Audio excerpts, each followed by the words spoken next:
بسم الله الرحمن الرحيم. اللهم صل على محمد وآل محمد وعجل فرجهم ولعن أعدائهم. Dua for day 23 of the month of Ramadan. We recite اللهم ارزقني فيه فضل ليلة القدر وصير أموري فيه من العسر إلى اليسر واقبل معاذيري وحط عني الذنب والوزر يا رؤوفا بعباده الصالحين. We'll focus inshallah on the first line of this dua, in which we ask from Allah subhanahu wa ta'ala to bless us with the virtue and with the greatness of the night of Qadr. Now, according to the narrations, it seems like the most likely night to be the night of Qadr is the night of the 23rd.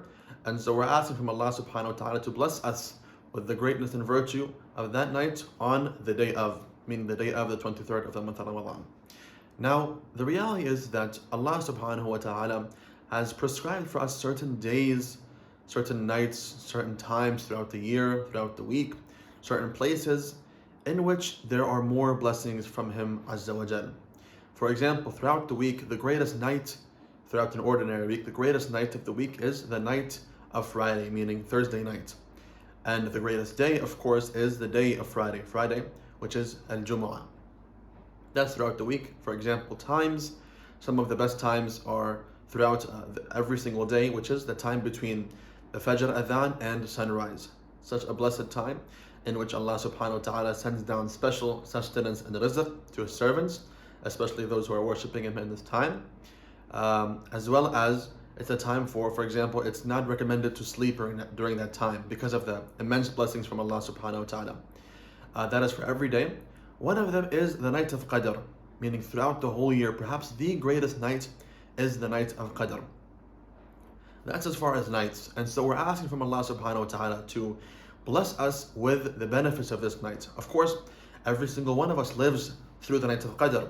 Me, you, every single one of the Muslims, of the believers, every single human, but not everybody benefits from its blessings, right? Some of us benefit from it 10%, some 20%, some 50%, some, God forbid, not at all. So this reminds us to take advantage of those times and of those places that Allah subhanahu wa ta'ala has made mubarakah and blessed. The Quran says, Laylat-il-Qadr khayrun min alfi shahr. The night of Qadr is greater than 1,000 months. 1,000 months, of course, without Laylat-il-Qadr in them. So this is like a multiplier for our amal. It's both a multiplier for deeds, as well as perhaps a multiplier for the effects of the deeds that we perform.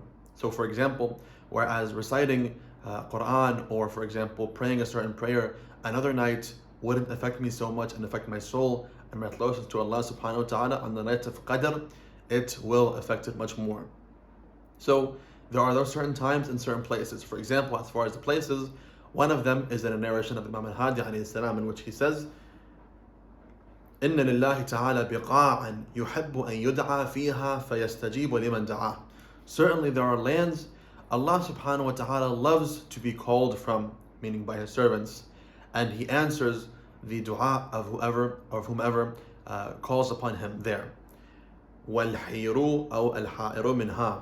And one of them is الحائر al-Husayni, meaning the grave of Sayyid al-Shuhada, عليه الصلاة والسلام. So blessed times, blessed places, we must take advantage of them for getting perhaps more thawab from Allah subhanahu wa ta'ala, more reward from Him, as well as the effects that it has on us, the effects that these times have on us, taking advantage of those blessings from Allah subhanahu wa ta'ala and special occasions and circumstances from Him Azza wa Jal. May we be given tawfiq to do that, inshaAllah. Assalamu alaikum wa rahmatullahi wa barakatuh.